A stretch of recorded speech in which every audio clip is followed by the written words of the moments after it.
আসসালামু আলাইকুম। আজকে আমরা চলে এসেছি আনিকা এজেন্সিতে, সিদ্দিক বাজার, নর্থ সাউথ রোড। তো এখানে আমরা মিডিয়া কোম্পানির 2 টন একটা এসি সার্ভিস করব। তো এই মেশিনটা লাগানো হয়েছে 3 মাস হয় নাই, এর মধ্যে এটা ঠান্ডা কমে গেছে। তো এই দোকানের আউটডোর যেখানে লাগানো আছে এটা একটা ব্যস্ততম সড়কের পাশে, যেহেতু 3 মাস পুরোপুরি হয় নাই, ব্যস্ততম সড়কের পাশে লাগানো থাকলে ওটাতে ময়লা তাড়াতাড়ি জমে, তাই আমি সার্ভিস করার জন্য বললাম। এই হচ্ছে কুলিং চেম্বারের সময় মতন এসি সার্ভিসিং করলে কারেন্ট বিল কম আসে, এসির ঠান্ডাও ভালো পাওয়া যায়। যেসব এরিয়াতে ময়লার পরিমাণ বেশি থাকে ওই সব এরিয়াতে 3 মাস অন্তর অন্তর এসি সার্ভিসিং করলে ভালো।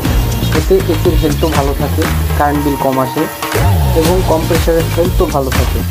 একটি বিস্ফোরণের মতন দুর্গন্ধ থেকে বাঁচা যায়। Toto EV Refrigeration Online Service Technician 01611